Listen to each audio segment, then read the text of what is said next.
Gracias Beatriz Rangel por recibirme también y estar aquí y organizar todo bien. Me emociona mucho y hoy para mí es un día un poco especial porque llegué ayer por la noche con esa noticia de Notre Dame, entonces estoy un poco como, es un poco un día de luto para los franceses.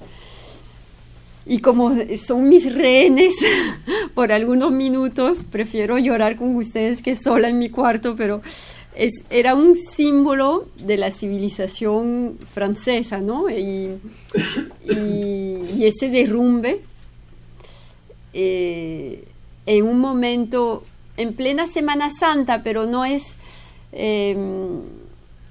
era un símbolo solo católico. Francia es un país laico, pero basado sobre una cultura católica, ¿no? Es un símbolo nacional. Cuando se liberó Francia de la Segunda Guerra Mundial, De Gaulle se metió delante de Notre Dame, está muy presente en toda la literatura y es el corazón de París, ¿no? Entonces derrumbó un poco a una parte de nuestra civilización. Y sobre todo, ahora voy sobre nuestro tema actual. Ese símbolo ahora, todos esos símbolos son muy frágiles, los pensábamos inmuables, y hablo ahora un momento, un pequeño paréntesis de Venezuela, yo pensaba que los países eran inmuables, que no se podían derrumbar, y yo pensaba que Notre Dame era inmuable y que toda mi vida me iba a despertar con Notre Dame enfrente mía, ¿no? Y entonces estamos ahora en un momento de gran fragilidad. Y en Francia en particular ahora, frente al islamismo, frente al terrorismo, frente a la segunda religión francesa que quiere imponer sus valores a un país que le cuesta contestar, responder. Entonces, y en un país sobre todo que quiere paz. Y esa fragilidad pasa también por el derrumbe de los partidos tradicionales políticos. En Francia hubo algo que es casi un milagro, yo pensaba que nunca iba a pasar. Como le dije, hay muchas cosas que yo pensaba inmuables que en realidad son frágiles. Es el derrumbe también de los partidos políticos. Yo crecí con una izquierda, una derecha y un partido comunista que ya casi no contaba y un partido de extrema derecha que servía para dar miedo a todo el mundo. Yo crecí así en ese panorama y pensaba que así se iba a quedar toda mi vida. Y se derrumbó todo, yo diría en un mes. Y es una revolución, es un acontecimiento que yo creo que es un caso de escuela. Macron llegó con su movimiento En Marche, no sé cómo lo traduciría en español, en camino, en marcha. Un joven que no pertenecía a la casta, como diría alguien de Podemos, que era ministro, que dijo: yo voy a dimitir de mi puesto, de mis privilegios, que en Francia es un estatuto o sea, nadie dimite o por muy pocos dimiten, y voy a ver todos los franceses con jóvenes conmigo, ir de puerta en puerta para ver cuáles son sus preocupaciones, qué quieren, qué piensan, a conocer Francia y los franceses. Nadie apostó por él, nadie. Dicen, está loco. Empezó a hablar de Juana de Arco, se dice en español, de Juana de Arco, bueno, en fin. Y los partidos tradicionales pensaban que iba a ser business as usual. Pero en realidad él consiguió solidificar alrededor de él una energía nueva. No tenía dinero, empezó con redes sociales, hizo unos mítines muy buenos, con poco dinero, organizado de manera muy visual. Eran momentos no diría artístico delante de Rolando Peña, pero había una obsesión de que fueran momentos lindos, ¿no? Y este joven llegó y hizo derrumbar a esos partidos políticos, y él no quiso crear un partido, creó un movimiento. Y ya ahí hay una gran diferencia. Y la revolución que hizo es que todos los jóvenes que habían hecho el mayo del 68, que se quedaban en el poder, que no se movían del poder, pues los echó.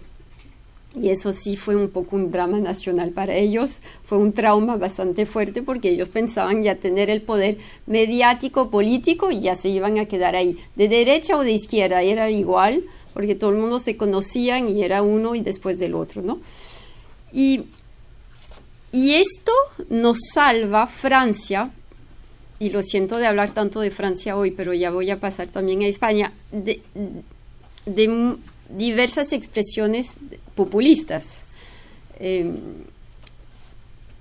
Entonces está ahora la extrema izquierda y la extrema derecha, pero En Marche y el movimiento de Macron no hace como una barrera, ¿no? contra esas fuerzas que, claro, cuando se unen, como se puede ver ahora con los chalecos amarillos, que en una parte están como un poco recuperados o tratados de ser recuperados por estos movimientos, por estos partidos populistas, y entonces es como algo que permita a Francia resistir.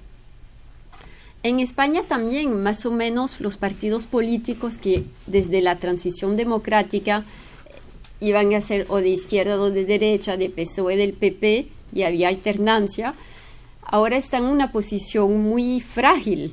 Y hubo ese surgimiento de Podemos, ahora el surgimiento de Ciudadanos, de Vox, y todo eso es como ahora necesitan hacer alianzas y están en campaña electoral, pero el panorama político está muy fragmentado. Antes era muy simple, o sea, el panorama político desde la muerte de Franco en el 75 era muy fácil, muy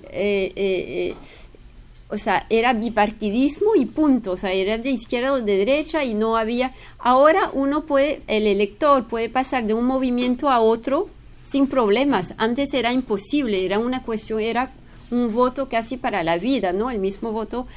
Entonces, todo eso lo que quiero decir es que le cojo Francia y España como ejemplos de un cambio político muy fuerte en ese principio del siglo XXI, que ya es otra manera de hacer política y va a ser otra manera de inventar cómo movilizar a electores, porque ya hay una abstención muy fuerte. Ahora estamos preparando elecciones europeas y la gente lo que le da miedo es la abstención. Y para acabar, porque sé que tenemos poco tiempo, Europa para mí es el tema central, porque sigue siendo una estructura frágil que en realidad salió de la historia casi voluntariamente, porque Europa pasó 2 siglos casi en guerra, y ahora manejar la paz no es tan fácil, porque manejan la paz. Antes, en el siglo pasado, Europa, en el 1900 y pico, representaba 25% de la población. Hoy en día es entre 6 y 7%. O sea, hay menos gente. La guerra económica se juega entre China y Estados Unidos. La tecnología está del lado de China.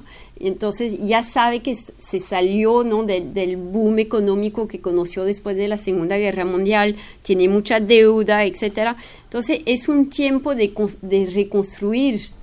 reconstruirse juntos frente a los problemas de inmigración, frente al terrorismo, frente a muchos desafíos, pero todavía no saben cómo actuar.